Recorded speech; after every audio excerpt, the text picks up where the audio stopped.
Hello friends, welcome to another new video. তো গতকাল NSOU অর্থাৎ নেতাজি সুভাষ ওপেন ইউনিভার্সিটি, আমাদের রাজ্যের সবচেয়ে লিডিং ইউনিভার্সিটি যেটা রয়েছে নেতাজি সুভাষ ওপেন ইউনিভার্সিটি, যেখান থেকে আপনারা পড়াশোনা করলে প্রত্যেকটা জায়গাতে কিন্তু এর সার্টিফিকেট বৈধ এবং প্রত্যেকটা জায়গাতে কিন্তু আপনারা নেট বলুন, সেট বলুন বা যে কোনো জায়গাতে বা স্কুল সার্ভিস কমিশন বলুন, প্রত্যেকটা জায়গাতেই কিন্তু আপনারা এর সার্টিফিকেট আপনারা কাজে লাগাতে পারবেন। তো নেতাজি সুভাষ ওপেন ইউনিভার্সিটিতে আজ থেকে শুরু হচ্ছে online admission form fill up. কিভাবে ফর্ম ফিল আপ করবেন অবশ্যই আমি আপনাদের একটু ধারণা দেওয়ার চেষ্টা করবো। তার সাথে সাথে গতকাল যে সাবজেক্টগুলো আমি বলেছিলাম, প্রত্যেকটা সাবজেক্টে ভর্তি হতে গেলে কি কি যোগ্যতা লাগে, কত টাকা আপনাদের এখানে খরচ হয়, ইচ অ্যান্ড এভরি পয়েন্ট আজকের এই ভিডিওটাতে ডিসকাস করবো। যারা নতুন আছেন এই চ্যানেলে, অবশ্যই চ্যানেলটিকে সাবস্ক্রাইব করে পাশে থাকা বেল আইকনটি ক্লিক করে দেবেন, যাতে সমস্ত তথ্যগুলো আপনার টাইম টু টাইম এখান থেকে পেয়ে যান। প্রথমত আপনাদের বলতে চাইবো যে নেতাজি সুভাষ ওপেন ইউনিভার্সিটি 2023-24 সেশনের কিন্তু ফর্ম ফিল আপের প্রসেস শুরু করে দিয়েছে। নোটিফিকেশন আউট হয়ে গেছে। এবছরের দুটো নতুন সাবজেক্ট রয়েছে, একটা হচ্ছে এনভায়রনমেন্টাল সায়েন্স এবং একটা হচ্ছে এনভায়রনমেন্টাল এডুকেশন নয়, এনভায়রনমেন্টাল সায়েন্স। এনভায়রনমেন্টাল সায়েন্স পড়তে গেলে কি কি যোগ্যতা লাগে, তার সাথে সাথে এমবিএ রয়েছে। এমবিএ পড়তে গেলে একটা এন্ট্রান্স টেস্ট আপনাদের দিতে হবে, যেটা NSOUWT। তো সেই এন্ট্রান্স টেস্টের সমস্ত ডিটেল পরবর্তীতে আপনাদের ওয়ান বাই ওয়ান বলবো। তার আগে এন্ট্রান্স টেস্টের জন্য কত টাকা খরচ হবে, কিভাবে পুরো প্রসেস কমপ্লিট হবে বলতে চলেছে এই ভিডিওটাতে। এর পরবর্তী ক্ষেত্রে আপনাদের এনএসওই এর যে স্টাডি সেন্টারগুলো রয়েছে সেগুলো নিয়েও একটা ভিডিও সেপারেটলি আমি বানাবো। তো চলুন এবার অন স্ক্রিন আপনাদেরকে দেখিয়ে দিই। তার সাথে সাথে শুধু এই সাবজেক্টগুলো নয়, একাধিক ডিপ্লোমা কোর্সেস রয়েছে, MLISC রয়েছে, সেগুলোও বলবো। তো চলুন অন স্ক্রিন আপনাদেরকে দেখিয়ে দিই।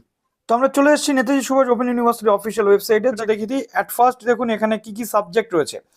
এটা ম্যাথমেটিক্স যারা নিয়ে পড়তে চাইছেন, ম্যাথমেটিক্স এবং জুওলজি, জিওগ্রাফি এবং এনভায়রনমেন্টাল সায়েন্সে কিন্তু প্রতিবার মেরিট লিস্ট পাবলিশ হয়। এবার শুধুমাত্র জুওলজি, জিওগ্রাফি এবং এনভায়রনমেন্টাল সায়েন্সের জন্যই আপনারা যে মেরিট লিস্ট সেটা দেখতে পাবেন। ম্যাথে ডাইরেক্ট ভর্তির একটা ব্যবস্থা হতে চলেছে, মেবি, আমি সেটা কনফার্ম করব পরে। ম্যাথমেটিক্সের জন্য যারা পড়াশোনা করতে চাইছেন, সিবিসিএস যারা রয়েছেন এবং নন সিবিসিএস অর্থাৎ পার্ট +1+1+1 সিস্টেম, সেটা হচ্ছে ম্যাথমেটিক্সে আপনাদের অনার্স থাকতে হবে। সিবিসিএস যারা পড়েছেন তাদের ম্যাথমেটিক্সে তো অনার্স থাকতে হবে, তার সাথে সাথে ডিএসসি বা ইকুইভ্যালেন্ট ম্যাথমেটিক্সে থাকলে আপনারা কিন্তু আবেদন করতে পারবেন। এমএসসি ইন জিওলজি যেটা রয়েছে, নন সিবিসিএসদের জন্য অনার্স লাগবে, এবং সিবিসিএস যারা রয়েছে অনার্স গ্রাজুয়েট জিওলজিতে এবং ডিসিপ্লিন বা ডিএসসি পেপার যদি আপনাদের জিওলজি থাকে আপনারা আবেদন কিন্তু করতে পারবেন। এমএসসি ইন জিওগ্রাফি যেটা রয়েছে, নন সিবিসিএস অনার্স গ্রাজুয়েট লাগবে, আর সিবিসিএস দের অনার্স অথবা সিসি অথবা ডিএসসি পেপারে থাকলে কিন্তু হবে। এমএসসি ইন এনভায়রনমেন্টাল সায়েন্স যারা রয়েছে, দেখুন প্রত্যেকটা ক্যান্ডিডেটের জন্য এটা কিন্তু খুবই গুরুত্বপূর্ণ।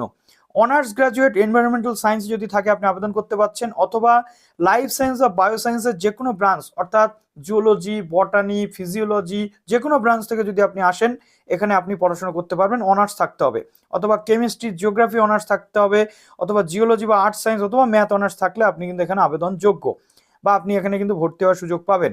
সিবিসিএস যেটা রয়েছে অনার্স গ্রাজুয়েট, যেটা দেখুন সিবিসিএস এর জন্য এনভায়রনমেন্টাল সায়েন্স অনার্স, অথবা ডিএসসি তে এনভায়রনমেন্টাল সায়েন্স যদি থাকে ডিএসসি, বা এখানে আপনার এনভায়রনমেন্টাল সায়েন্স বা যে কোনো ব্রাঞ্চ, এই যেগুলো বললাম লাইফ সায়েন্স, কেমিস্ট্রি বা জিওগ্রাফি বা জিওলজি বা আর্টস সায়েন্স বা ম্যাথমেটিক্স থাকলে আপনি কিন্তু আবেদনযোগ্য। জিওগ্রাফি, জিওলজি এবং এনভায়রনমেন্টাল সায়েন্সে আপনাদের মেরিট বেসিস অ্যাডমিশন কিন্তু হতে চলেছে। তারপরে হচ্ছে দেখুন বাংলা, ইংলিশ ল্যাঙ্গুয়েজ টিচিং এবং জার্নালিজম, মাস কমিউনিকেশন। এক্ষেত্রে নন সিবিসিএস বা সিবিসিএস প্রত্যেকের অনার্স হোক বা পাস হোক, আপনি কিন্তু যে কোনো পেপার পড়ে আসলে আপনি কিন্তু আবেদন করতে পারবেন। তবে এক্ষেত্রে একটা জিনিস আপনাদের বলে রাখি, আপনাদের কিন্তু এখানে অনার্স থাকলে বা পাস থাকলে বাংলাতেও সেক্ষেত্রে আপনি আবেদন করতে পারবেন। যারা পার্ট ক্যান্ডিডেট রয়েছেন তাদের 300 মার্কস আপনাদের 3 বছর পড়ে থাকতে হবে বাংলাতে, আর যারা অনার্স পড়েছেন তারা তো 800 মার্কস পড়েই আসছেন বাংলাতে, আর যারা পাস পড়েছেন তাদের 300 মার্কস মিনিমাম 3 বছরে পড়ে থাকতে হবে। তারপর দেখুন ইংলিশের ক্ষেত্রে সেম রয়েছে। ইংলিশ ল্যাঙ্গুয়েজ টিচিং এর ক্ষেত্রে দেখুন ইংলিশ অথবা গ্রাজুয়েশন যদি ইংলিশে থাকে 300 মার্কস আপনাদের পড়ে থাকতে, অথবা কম্পারেটিভ লিটারেচার বা লিঙ্গুইস্টিক পড়ে থাকলে আপনি কিন্তু আবেদন যোগ্য। ওকে, জার্নালিজম, মাস কমিউনিকেশন অনার্স অথবা পাস যে কোনো সাবজেক্টে আপনি যদি গ্রাজুয়েশন কমপ্লিট করে থাকেন, সিবিসিএস বা নন সিবিসিএস, জার্নালিজম, মাস কমিউনিকেশন নিয়ে আপনি পড়াশোনা কিন্তু করতে পারবেন। তারপরে হচ্ছে এমএ ইন হিস্ট্রিতে 300 মার্কস আপনাদের পড়ে থাকতে হবে, পাস হোক বা অনার্স। প্রত্যেকটা ক্যান্ডিডেট এখানে কিন্তু আপনারা আবেদন যোগ্য, ডিসিপ্লিন বা ডিএসসিতে যদি আপনার থাকে হিস্ট্রি। তারপর দেখুন রয়েছে পলিটিক্যাল সায়েন্স। এখানে রয়েছে দেখুন সিবিসিএস এবং নন সিবিসিএস প্রত্যেকটা ক্যান্ডিডেট আপনারা কিন্তু আবেদনযোগ্য। তারপরে হচ্ছে পাবলিক অ্যাডমিনিস্ট্রেশন, যে কোনো সাবজেক্টে গ্র্যাজুয়েশন কমপ্লিট করলে আপনি এখানে আবেদনযোগ্য। এমএ ইন এডুকেশনের ক্ষেত্রে যেটা বলা হয়, এডুকেশনে অনার্স অথবা এডুকেশন পাস করে থাকলে অথবা বিএড অথবা বিএড ইন স্পেশাল এডুকেশন করা থাকলে আপনি এখানে আবেদনযোগ্য। তারপরে হচ্ছে মাস্টার অফ কমার্স অর্থাৎ এমকম, এমকমের ক্ষেত্রে বিকম অথবা বিবিএ অনার্স অথবা বিবিএম বা বিজনেস অ্যাডমিনিস্ট্রেশন ম্যানেজমেন্ট এইগুলো করা থাকলে আপনি এখানে আবেদনযোগ্য, অনার্স হোক বা পাস, ঠিক আছে। তারপরে দেখুন কোর কোর্স যদি থাকে তাহলে হচ্ছে, নালে আপনি আবেদন কিন্তু যোগ্য। Master of business administration non CBCS বা সিবিসিএস যে কোনো গ্র্যাজুয়েশন যদি আপনি করে থাকেন, এমবিএ আপনি করতে পারবেন, সেটা মেডিসিন হতে পারে, ঠিক আছে, ল হতে পারে, ইঞ্জিনিয়ারিং, ফার্মেসি বা আর্কিটেকচার, বা যে কোনো সাবজেক্টে আপনি গ্র্যাজুয়েশন করে আসুন, অনার্স পাসের কিন্তু কোনো ব্যাপার নেই, এমবিএ করতে পারবেন। মাস্টার অফ সোশ্যাল ওয়ার্কের ক্ষেত্রে আপনি গ্র্যাজুয়েট যে কোনো ডিসিপ্লিন, সেটা এলএলবি হতে পারে, বিটেক, বিভোগ, 3 ইয়ার চাইল্ড প্রোটেকশন, চাইল্ড ডেভেলপমেন্ট, ঠিক আছে, যে কোনো জায়গা থেকে গ্র্যাজুয়েশন করলে আপনি কিন্তু এখানে আবেদনযোগ্য। ইকোনমিক্সের ক্ষেত্রে বিএ বিএসসি ইন ইকোনমিক্স অথবা বিকম অথবা graduate in any discipline, mathematics নিয়ে যদি আপনি যে কোনো সাবজেক্টে গ্র্যাজুয়েশন কমপ্লিট করেন তাহলে আপনি এখানে আবেদনযোগ্য। মাস্টার অফ লাইব্রেরি ইনফরমেশন সায়েন্সের ক্ষেত্রে bachelor of library information science অর্থাৎ বিলিস যাদের করা আছে, আদার গ্র্যাজুয়েট অ্যাটলিস্ট 300 মার্কস, যদি আপনার গ্র্যাজুয়েশনে বিলিস না করা থাক, গ্র্যাজুয়েশনে লাইব্রেরি সায়েন্স বা লাইব্রেরি ইনফরমেশন সায়েন্স নিয়ে পড়ে থাকেন, আপনি আবেদনযোগ্য। সিবিসিএস এর ক্ষেত্রে কিন্তু সেম বলা রয়েছে। তারপর দেখুন এমবিএ, এর ক্ষেত্রে আপনাদের একটা অ্যাপ্লিকেশনের পর একটা এন্ট্রান্স টেস্ট হবে, যেটা এনএসইউ ডব্লিউটি বা গ্রুপ ডিসকাশন বা জিডিপিআই, সেটা কমপ্লিটের পর আপনি এখানে কিন্তু চান্স পেয়ে যাবেন। তো রেজাল্ট এবং এন্ট্রান্স টেস্টের পারফরমেন্সের উপর বা একাডেমিক পারফরমেন্সের উপর 10+2 অর্থাৎ উচ্চ মাধ্যমিকের যে পারফরমেন্সের উপর কিন্তু আপনি এখানে চান্স পেয়ে যাবেন।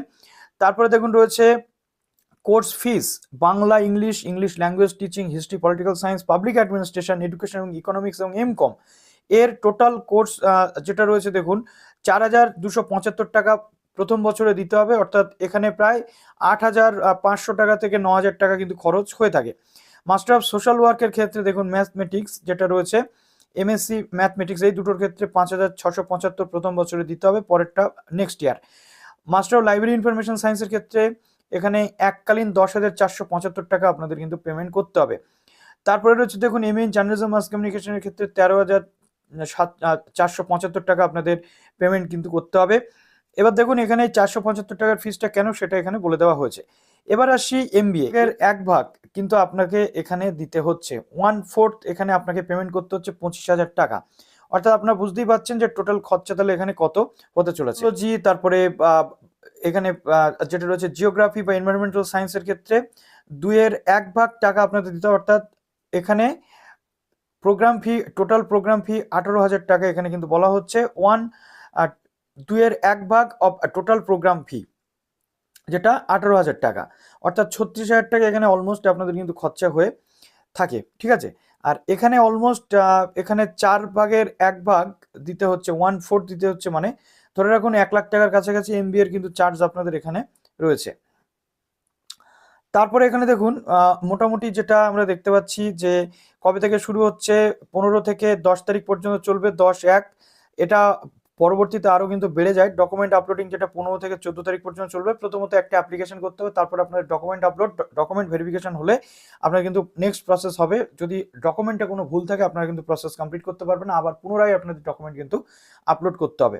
তো দেখুন আপলোডিংয়ের যে টাইম দেওয়া রয়েছে সেটা হচ্ছে 15/12 থেকে 14/1, এবং অনলাইন ফি সাবমিশন যেটা 15/12 থেকে 16 রয়েছে। বিলিস এবং ডিপ্লোমা যে কোর্সগুলো রয়েছে সেই কোর্সগুলো, তো টোটাল কোর্স ফিস এখানে এরকমই বলা রয়েছে। যেটা রয়েছে দেখুন এখানে নোটিফিকেশনটা একটু আপনাদের বলে দিই, অ্যাডভান্স ডিপ্লোমা বা যেগুলো রয়েছে এখানে জাস্ট আপনাদেরকে ডাউনলোড করে নিতে হচ্ছে, এই নোটিফিকেশনটা আপনারা আসলেই দেখতে পাবেন। দেখুন এখানে অ্যাডভান্স ডিপ্লোমার ক্ষেত্রে গ্র্যাজুয়েট যে কোনো ইউনিভার্সিটি থেকে গ্র্যাজুয়েশন পাস করলে advance diploma English language teaching রয়েছে। তারপরে পাবলিক রিলেশন অ্যাডমিনিস্ট্রেশন যে কোনো ইউনিভার্সিটি থেকে গ্র্যাজুয়েশন কমপ্লিট করলে আপনার আবেদনযোগ্য। অ্যাডভান্স ডিপ্লোমা জার্নালিজম মাস কমিউনিকেশনের ক্ষেত্রে শুধুমাত্র গ্র্যাজুয়েট হলে আপনারা আবেদনযোগ্য। বিলিসের ক্ষেত্রে বলা হচ্ছে রেকগনাইজড ইউনিভার্সিটি থেকে 45% অনার্স নিয়ে পাস করতে হবে, subject for honours 50% aggregate for pass graduate, অর্থাৎ যারা পাস গ্রাজুয়েট নিয়ে ব্লিজ করতে আসেন তাদের 50% নাম্বার থাকলে হবে। ইন সার্ভিসের ক্ষেত্রে এক্সপিরিয়েন্সের একটা ম্যাটার কিন্তু রয়েছে। ফিস যেটা রয়েছে ফার্স্ট ইয়ারের যে ফিস সেটা দেখুন 4075, এবং ব্যাচেলার অফ লাইব্রেরি ইনফরমেশন সায়েন্সের ক্ষেত্রে রয়েছে 5475। আর অ্যাডভান্স ডিপ্লোমার এই যে কোর্সগুলো রয়েছে এখানে 4075 টাকা কিন্তু খরচা রয়েছে। তবে পুরো প্রসেস আপনার হতে চলেছে 15 তারিখ থেকে 10 তারিখ পর্যন্ত অ্যাপ্লিকেশন চলবে।